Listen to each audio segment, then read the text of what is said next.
What's up, guys? Welcome to episode 9 of Behind the Golf Brand podcast. This is my friend Justin from Golphers. Golphers is pretty much like the coolest knife company. They do more than knives, but they started in the knife world. They're coming out with some new stuff as well. But Justin and I have been friends for probably, I don't know, it's been at least a year. I think it's been a year. It's going on a year. Yeah, I remember calling you. I was at Starbucks. I remember calling you for the first time. Justin is a really great guy. I met his wife as well at the PGA show, which is really cool. But today we're going to talk about golfers, where they started, what they're up to, what they make, just everything. So welcome to the show. Yeah, thank you. Thanks for having me. So the first question I always ask is I always say, well, what's your story? But this week I'm going to change it up a little bit. I'm going to ask more like, when did you first start golfing? Like, what got you into golf? Oh, yeah, good question. So funny story. I was, I think 7 years old. I grew up in a smaller town, Wichita Falls. It's right on the border of Texas and Oklahoma. So right there by the Red River. But one of my good soccer buddies at the time got into golfing, and him and his mom were going out to this even smaller city called Archer City, and it was their country club. So I'm like, okay, this sounds interesting. Let's go out to the country club in Archer City and play. I was going to play around a golf with them. It's like a small time country club, right? Yeah. And so I get out there, and small it's just town. like this. It's like a little shack of a house, but the first hole is like the coolest hole ever. It's one of those where it's like a blind par 3 tee shot where you're hitting it off this gigantic hill, and the green's down there somewhere at the bottom of the shots. Yeah, so you actually have to climb up a ladder to see if the group in front of you is off the green before you hit. So it was a lot of fun, and I enjoyed that first hole. And right after that, it kind of got me hooked. So fortunately, though, my grandfather and my uncles were all really like scratch golfers.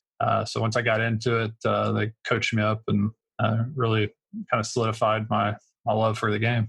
Passion for the game.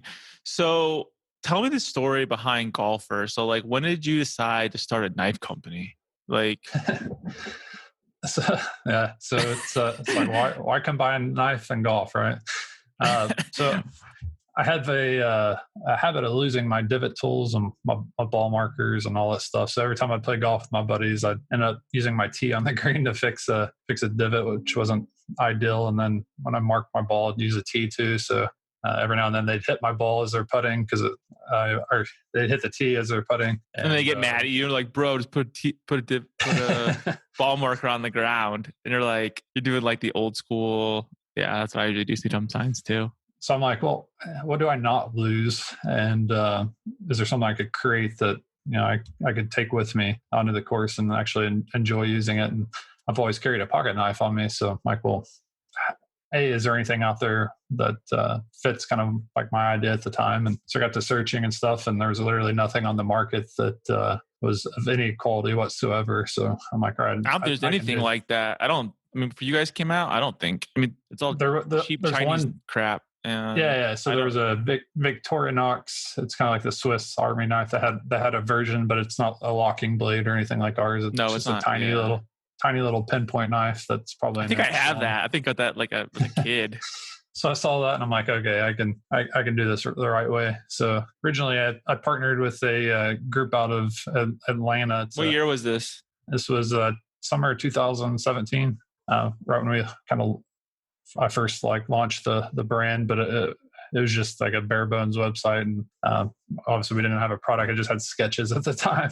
So I worked with this group and probably spent way too much money trying to create this idea. And ultimately, I got the product the day of the launch that I was doing. So I hadn't seen the product yet or not. This is absolutely insane. Your launch day, you haven't even seen the product yet.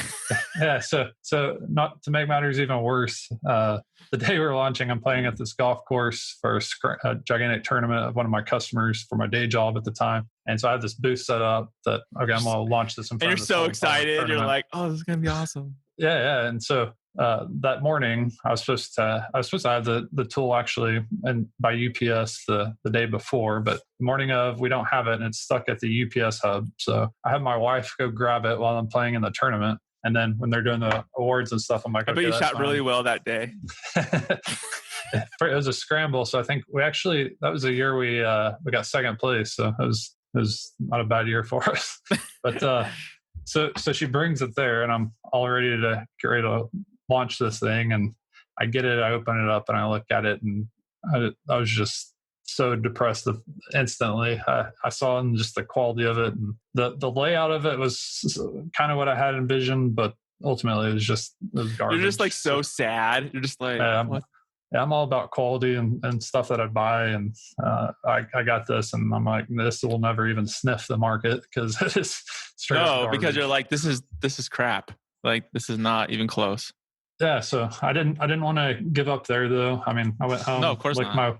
Lick my wounds, and I'm like, okay, I got to re-strategize here. How do I get this done? And so I'd been following some knife makers on Instagram, and Eric Ox was one that I thought his work was amazing. I thought out of all the knife guys that I was following, his knives were the top echelon of knives. So I messaged him on Instagram, and to my surprise, he actually responded back to me. And so I got to talking to him, and he told him what I wanted, and he's like, well, I have a backlog of custom knives that I have to make that's going to last me at least 2 years. So he's like, I honestly don't have time to really get into this with you. He's like, I think it's a really cool idea. I'm backed up. You're just slammed. So he turned me down, but he gave me a list of other guys to reach out to. So I reached out to them. None of them, either they didn't respond back to me or they just weren't interested. And so I reached out to Eric again. I'm like, hey, this group of guys you gave me that I'm really interested. Do you have anyone else? He's like, no, I really don't. So kind of turned me down again there. And I'm like, all right, so now I've got to figure something else out. And I remember the exact moment he called me back. My wife and I were going to see Halloween, which has an infamous knife in it, but it's fate. Yeah. So we were walking up the stairs to this Alamo Draft House here in Dallas. I love that place. Yeah, it's like the greatest movie theater in the world. Yeah, we have one here too. So as I'm literally about to walk in the theater, I'm like, oh wait, Eric's calling me. So I step outside, and he's like, okay. So he's like, I got to thinking about it some more, and he's like, I really don't have a lot of time, but he's like, I've been thinking about this. And I can't stop thinking about it, and I want to do it. So about 6 weeks later, he put it all together, and literally the prototype that he sent me was the Ace, which you see on the site now, which is our very first product that's patent pending right now. And it was just the quality of work he does is mind-boggling. I mean, your knife, like your knives, like you look at it and you're like, it looks like a knife that's been around forever. You know what I mean? Like, yeah. Like it's been fine-tuned already. It's not like you wouldn't think it's a knife that's been around for only a couple of years. Like, there's no way. Like, and it's amazing. And so what I've been trying to really get in front of the golf community and kind of educate them on is most knives that you go buy at like Home Depot or you order online that cost $50, $75, they're just not the same quality as the Ace. So that's why it costs a little bit more. And so we use a ball bearing system, which allows the blade to glide into place. So you either use the thumb stud or the flipper tab, and you press on it and it opens up and locks into place. And while most knives, if they're not on the high end side, they use washers. And with a washer, you have to manually open the blade with two hands. You just can't, it doesn't have that flipping action. So all of our line of knives have that, they're on that ball bearing system. So even our Scottsdale and Wichita, which are a lower price point, those are $129. Those are also on the ball bearings. I didn't want to spare any, or I didn't want to make those on washers because I'm strongly against that on a knife. Yeah, exactly. So I want anyone that buys our knives to know that they're getting a top end knife. You're getting a top end knife for a reasonable price. So what year then, when did Eric send you the prototype and you were like, holy crap, when was that? Yeah, so that would have been almost a year later from when we first started. That's when I first talked to him, and I think it was October timeframe when we first finally worked out our partnership together. And like I said, about 6 weeks after that, so it had been just right before Thanksgiving, he got the prototype to me. And then we started working with We Knife. And for those not familiar with We Knife, they are a high-end knife maker out of China. So a lot of people are against buying stuff from China right now. And originally I was too. But I met them at a custom knife show in Las Vegas. And they were there. And what I learned was anytime a professional custom knife maker wants to do a production run, a lot of times they'll use We Knife to get that done. And their attention to detail and their dedication to quality, and there's all around good people. Just really, there's a stigma. I feel like there's a stigma with like China products, you know? So Yeah, like, yeah. oh, but you got to think like there's a whole spectrum. You know, you can't be Yeah, like, oh, it's made in China. It's crap. Dude, 99% of stuff we buy is made in China, yeah, right? Like, exactly. you know, and so you have a whole spectrum of whether or not it's a high quality item or a piece of crap. I mean, Yep. And that's what I so, found. yeah, and so for the Ace too, like I still, kept American roots to it. We're using Crucible Industries S35VN stainless steel for the blade, and that's made here in the U.S. And that was a critical piece to that knife that I was a must-have for me. That's always been like your staple kind of blade, if you will, of or steel quality. And So then We Knife makes the handle then. so they make the whole entire thing. They assemble it all. So the steel they purchase from here. Yeah. And then they grind it all down and put the blade together. And what's cool is the blade is stonewashed too. So what they'll do is they'll shape the blade, stonewash it, and then they'll actually go through and sharpen the blade to where it's ready to roll. So when did you first then launch Golphers? Not with the crap that you got from the first company, but like with Eric. Like when did you like really launch again? Yeah, so we launched the Ace. Would have been almost this time last year. It was about when I started talking to you, wasn't it? It was like yeah. I think it was like August, probably when I started talking to you. Yeah, so it was like towards the third week in July is when we first launched the Ace for pre-sale, and then we didn't start shipping them until October of last year. And then we also launched in October, the same time the Ace started shipping. That's when we launched the lower price point, the Wichita and the Scottsdale. Because you sent me all three when we reviewed it. We reviewed all three of the knives. They're awesome. It's more than just a knife though, right? Like it's like I use a knife on it, but what else is on the knife? So you have a knife blade, right? Obviously, but then there's also other stuff. So what else is on the knife? Yeah. So what I wanted to do for the Ace is I want to give it that custom knife feel. So that's also why it's a higher end knife. We did titanium liners and we anodized those to give it that custom feel. Then we also created a divot tool that can be used. On the flip side, or the back side of the knife is a divot tool. Yeah, and it's discreetly hidden between the blade housing and the handle of the knife. It just fits smoothly right in there. So like if you didn't know that it was there, you wouldn't really notice it. It does have a thumb tab open, so you can quickly open it and use it when you're on the golf course. Or I also refer to it as a fork too. So like if you're camping and your hands are dirty, because when you're camping, you're doing all sorts of things with your hands, and you don't necessarily have access to soap and water. So you can use that as a fork at the time while you're eating. That way, obviously you don't get any germs if you're concerned about that. There's no germs going on right now. What are you talking about? So I've kind of dual marketed it as a camping tool / golf tool, and yeah, the knife world really likes that, I think. So no, it's like and then the ball marker too that's in it. So you have a ball marker on the side, right? And then that's magnetic, right? Yep.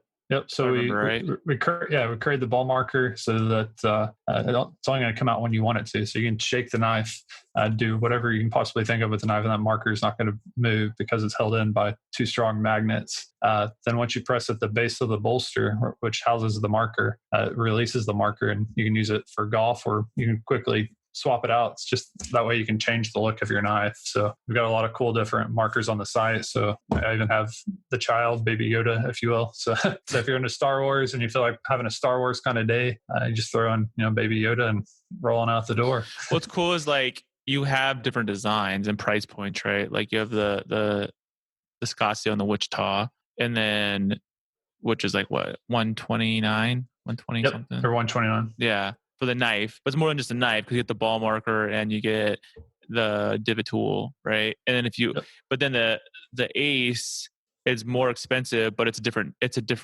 handle, right? Like, or what do you call that? I don't know anything about knives. Yeah, so we do have that one available in carbon fiber and G10, but what drives the cost up on the Ace versus the Wichita and the Scottsdale is the high end stainless steel. The S35VN is very expensive, and the titanium liner. Yeah, it's super titanium expensive. Liners are expensive too, and we anodize those. And then just the overall length of it's a little bit longer. It's a 1/2 inch longer than the blade is of the Wichita and Scottsdale. So it's a 3-inch blade versus a 2.5 on the Scottsdale and Wichita.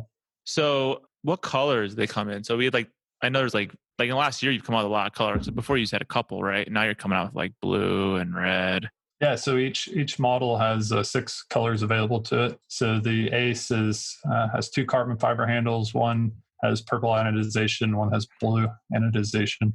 Yeah. The blue and the purple are most popular sellers, and rightfully so. They're beautiful knives. And then we have Coyote, OD green, black with it's kind of like a bronze anodization. And then we have red, which is if you're familiar with Alyssa Diamond, she's featured on our site carrying that one.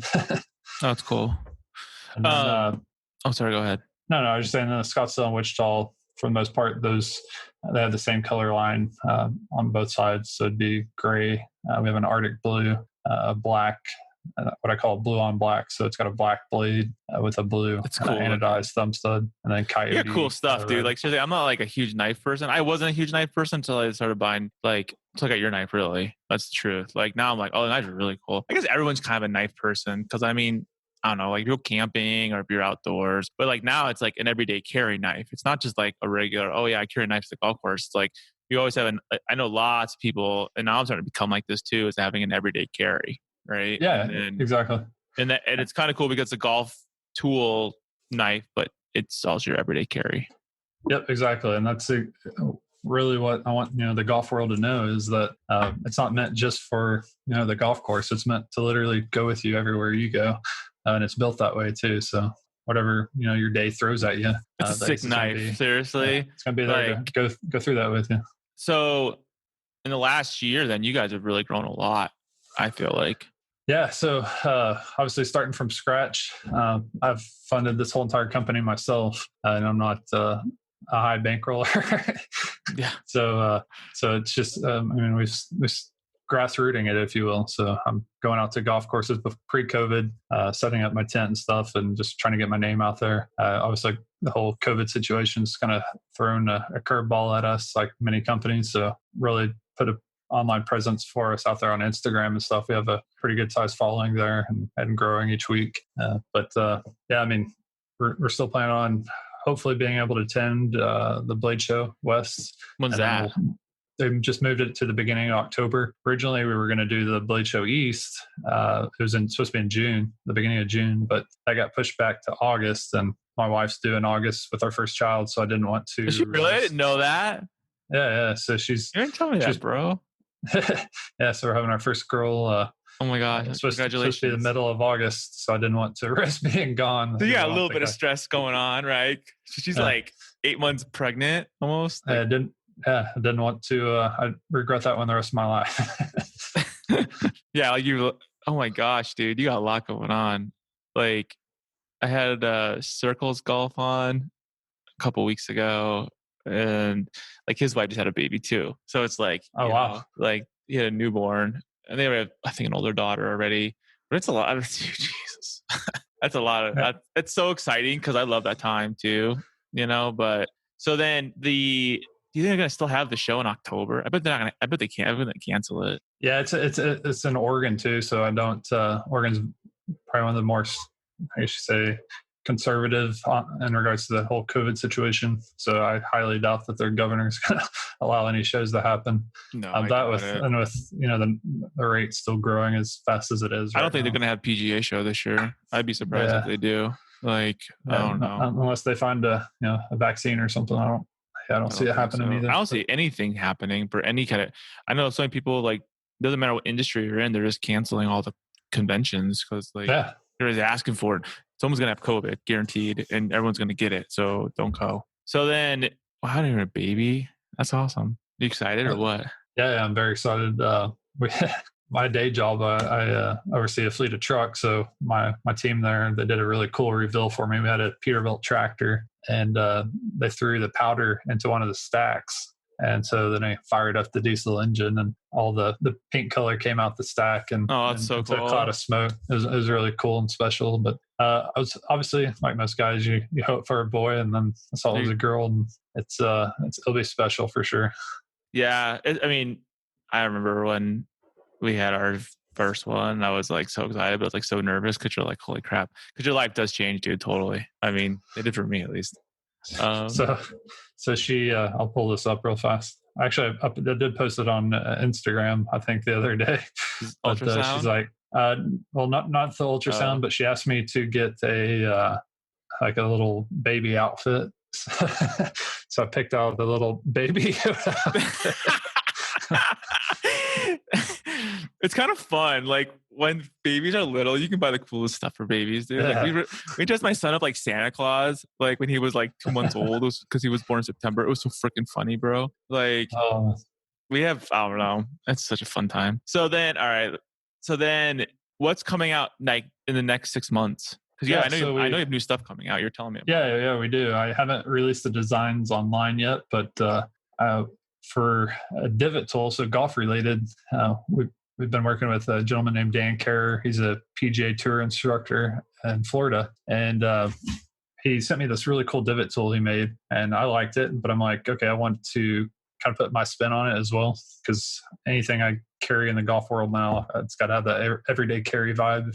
So I'm like, I'm gonna make an everyday carry vibe divot tool, if you will. So it's a really cool divot tool that flips open. It's got a little flipper tab on the side of it. It's going to have a clip on the back end so that you can clip it to your pants. It's also going to have a spot for a lanyard. So if you don't always use the clip, you'll have this cool little lanyard that you can hang out that will have a customizable bead on it. That way it's kind of like some pocket swag. Cool. And then we'll have a spot for our marker as well on the front side of it. That way you can easily throw in one of your own markers. So for those that don't really get into knives and just really don't want to carry a knife, this product will be right up there. Well, plus some countries don't let you ship knives in the country, right? Yeah, exactly. So UK's been a problem for us. Yeah, as you know. So it's so weird. I don't understand. Like, so you can't ship knives to UK at all, right? So for the giveaway we did with you guys, that knife actually got held at customs and sent back to us. But so crazy. It's just crazy. I don't understand it. It's a knife, but I guess whatever. They have their laws. So that divot tool will be coming out. Should be October timeframe, and it's made here in Tennessee. Cool. We partnered with a knife company called Patriot Blade Works, and they do awesome work. And the guy's been in the industry forever, and he reached out to us and he's like, "Oh, what you got? I want to work with you guys." So I'm like, "Well, let's see what you got." And we checked him out. And how do they find you? Instagram? So Bill Hall is the owner of the company, and he's actually good friends with Eric. Yeah. That's so cool. He'd reached out to Eric, and so then I gave him a call as well. And, he's got his right hand man named Keith, and the guy's extremely knowledgeable on knives. That's and so cool. Machining and everything. So I'm like, okay, this is going to be a good partnership. And I plan on, assuming COVID allows it, I plan on going out there and taking a lot of cool footage for everybody to see too. So the making it and stuff. Yeah. That'd be sick. So I'm excited about that. And then we do have another knife coming out too called the Sherwood. If people go to the website right now, they'll see the first prototype of the Sherwood that I posted. I only sold 4 of them. So if you're lucky enough to get one of those 4, it's we probably will never make that design because we redesigned it. And I'll probably share that design in a few weeks. But what it's going to be is a titanium frame lock knife. It's not going to have the divot tool because it's going to be geared more towards the knife world, but we're still going to have the customizable marker on the front. So the knife guys, they collect challenge coins and they'll be able to swap out the marker or challenge coin. What's a challenge coin? Is that the same thing as like a divot tool, like a ball marker? Yeah, it's very similar. Typically, they're bigger than what our markers are, but I still wanted to create our own line of challenge markers that aren't bigger than a quarter, because typically a challenge coin is going to be even bigger than like $50, so it's pretty sizable. It's bigger than a knife. Yeah, and I'm like, I'm not about to put that on a knife. So just bolt it on. It's big ass like quarter. Yeah. So we're going to take the knife world by storm with that design, and there's some really cool companies I think we're going to target to partner with on that too. So it's called the Sherwood. Yep, the Sherwood, and it's named after Eric's hometown of Sherwood, Oregon. Oh, that's cool. That's a. How'd you come with Wichita and Scottsdale? You're probably because you're freaking from Wichita Falls. Yeah, exactly. So why can't you go to Scottsdale? How'd you go to Scottsdale? The Scottsdale, obviously, it's a huge golf town. So that's. But that actually been like $1,000, dude. It's expensive in Scottsdale. so yeah, that's why we're rolled with the Scottsdale, and I'm like, okay, it's one of the bigger golf towns. Yeah. And then Eric actually mentioned, we were talking last night, we typically talk a few times a week, and he's like, yeah, so we don't necessarily have to call it the Sherwood. I'm like, no, I want. That's a good name. That's a really cool name. I think it fits well with a knife. And this for our first knife. I want it to be not a called golf Sherry. knife. Your first like Yeah. knife into the knife. Yeah.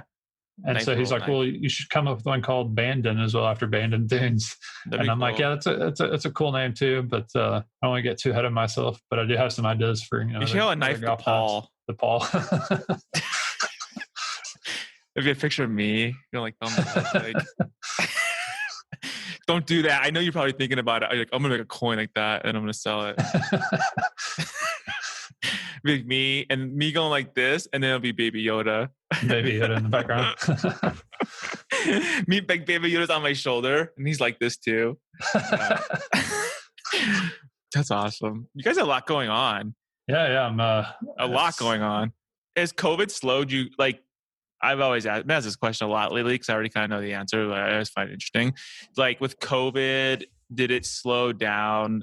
I bet you had higher demand, but you had less inventory, right? I'm assuming. Yeah. So it did slow down a little bit, but then was interesting is it started picking back up immediately after probably like 2 weeks. April. So it was like a little lull there for 2 weeks, and then I saw it. It was like a Thursday. My traffic dropped 30% in one day. I was like, that's when things started getting real. I was like, well, that's crazy. And it was right. It was like the last week of March, I would say. Yeah.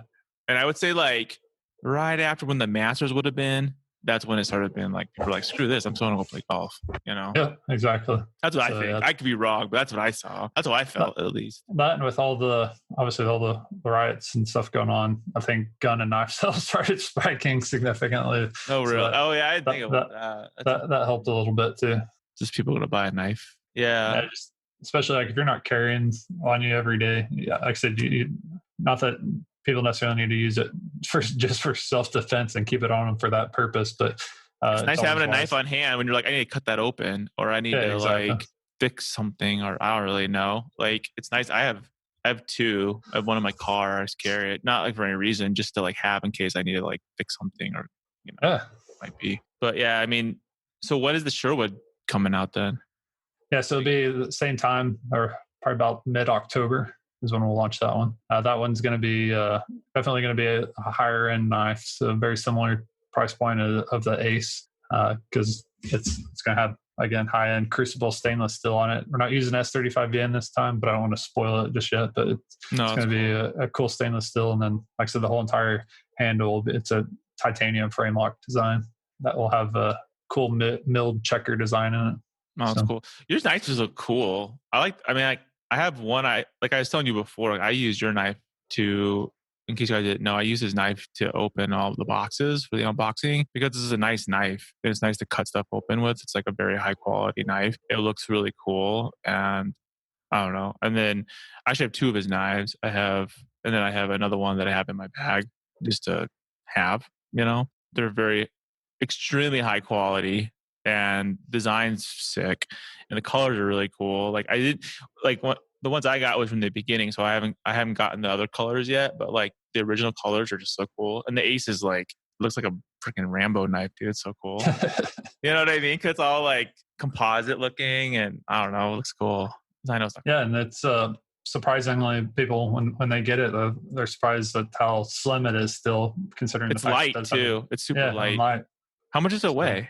So it's just right at about a pound. Yeah, not even that much. Yeah, so it's so light. Yeah, it's about, I think it was 0.8 ounces. Oh wow! Probably. So when is the divot? When is not the divot tool? Yeah, when does the divot tool come out? Yeah, it'll be about mid-October as well. Same time. Yeah, that's really cool. You got a lot going on, bro. Because you're gonna have like 2 new releases, plus your normal stuff, plus a baby, plus your day job. Yeah, so it's definitely going to be interesting. So like this is the thing, like a lot of these, like a lot of the brands, you know, are people just doing 2 jobs like everybody else, right? Like they're just passionate about what they're doing, like me, and then they, you know, have a full-time job on top of it and just trying to grow the brand itself. But you guys have a really cool. I mean, I've liked your stuff since I met you, pretty much. So. Yeah, thank you. I want to go back. And you're nice people too. I mean, that's you and your wife. I didn't mean to say ounces on the way it's pounds. So it's if you equate it in ounces, it's like 4.2 ounces. So so it's super. Yeah, it's super light, dude. That's like That's like a serving of fruit. Technically. And then I know what else is cool too on it is, I didn't really talk about it, but the clip is a 3D clip. So a lot of clips that you get are just like cheap, flimsy metal, but we had an awesome clip milled so that it stands above the handle itself. And really, you guys don't cut corners. You're not just making like some cheap ass knife. You know what I mean? Oh, like yeah, you're making a high quality, well thought out design knife that is a multifunctional tool as well, because you can in the golf world, but then it can also be used in everyday carry. Exactly. That's a big differentiator. But I mean, like, I wouldn't really think you have competitors because I know you named one earlier, but like Swiss Army knife doesn't look like that. Swiss Army knife has like a million freaking things in it, and they're teeny tiny, right? When it comes to golf. Yeah, so they're I wouldn't necessarily call them a competitor. It's just like a extremely cheap. I don't even know that I'd call it an alternative, but just like I said, it's not a locking knife at all. I mean, a knife. It's kind of a knife. It's like but yeah, we are. Good news is we are patent pending on our design, and that's awesome. That will allow us, to have exclusivity to it. So. How'd you come up with the name Golphers? Yeah, so that was a funny story. I had the name actually before I even had the thought of the knife in my head. So I always wanted to start a golf company. I just wasn't sure what. And so I was working out in my gym one day, and I just I'm like, Golphers.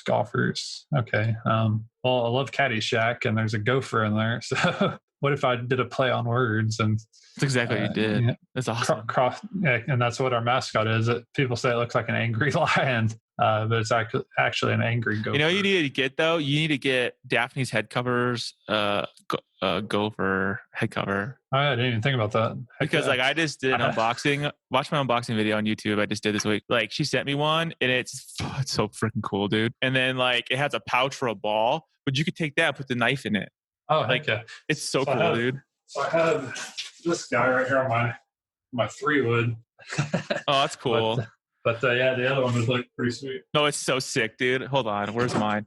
Hold on. All right, show and tell. I'm going to get up. One second. I've never done a show and tell before during the middle of a podcast. But all right, so here's the one she sent me. This is so cool. Look. Oh, that is awesome. I love that. Where's the camera? Oh, it's over there. That even looks like our mascot. I know, right? And look, this is a pouch, dude. Look, it's a ball in it. Wow. I should do a puppet show for you. You can do the golfer show. Buy Golphers Knives. That's so cool, dude. It's so I love Daphne's head covers. I should do this. Hold on right now. I need to write that down. Oh, that's awesome. Like seriously, like you guys could sell this on your site. Like this is a sick. Yeah. Put the knife in it. I think this is like $30, maybe. I don't really know. Yeah, that's here sweet. You go, look, and he's just chilling in my water bottle. He could be like dude, you got to watch my Daphne head covers YouTube video. Everybody should actually watch it because the end of it is pretty much the funniest thing I've ever done with head covers. So that's all I'm going to say. It's so freaking funny. Like everybody who watches laughs their ass off. So yeah, you should get this for the golfer knife. That'd be sick, right? It looks like your freaking mascot. Heck yeah, it really does. No offense, bro, but mine looks better than your head cover. No, it's sweet. And it has a pouch. It even has the two teeth in the front. Yeah, so what you could do is like when you have your little tent or whatever, or when you go to the freaking shows, right? You just we have a bunch of these, and then you could have like knives in it or something. I don't really know. This is cool. Heck yeah. Dude, Daphne's, so that actually reminds me. That actually reminds me too. So like when someone orders a knife from us, it actually comes in a nice carrying case. That way, if you're traveling, the zipper pouch case. Yeah, it's soft inside. Yeah, it's not. Yeah, it's really nice. And then you can also keep your other markers stored in there and stuff too. That way they stay safe. That's so funny. I did a show and tell in the middle of the podcast. That's hilarious. I have other things like a show and tell, but they're not that interesting. So then, what is your guys' like goal then for the year? Then you have 2 new releases coming out. And then is there anything else after that? Or is that kind of would that be it for the year? Because it's a pretty big milestones, 2 new products. Yeah. So just continuing to get our brand name out there. And I'd love to partner with some golf lifestyle brands as well. And then also some everyday carry lifestyle brands. So a company like Triple Out Design, someone that I've kind of been targeting to work with, and Eric has actually done some work with them in the past. So I'm hopeful that the Sherwood will It find a will, home with dude. them. I love what you guys do. Seriously. Like, I don't know. Like I said before, what's so cool about like doing this is I meet cool people that are doing cool stuff, you know, and then Yeah. everyone's like so creative. I think what's so fun about having, I mean, that's the podcast. This is no different than you. We talk all the time, right? Like at least once a month, And so, but what's cool about it is like you get to see these people grow and all the cool.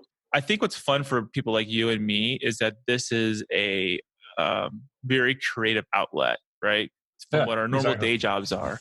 And, but then the passion behind it, it makes it awesome because it's like, who doesn't love golf, right? And I mean, I guess some people don't. But then you and me talking about, you know, golf stuff and this is just fun.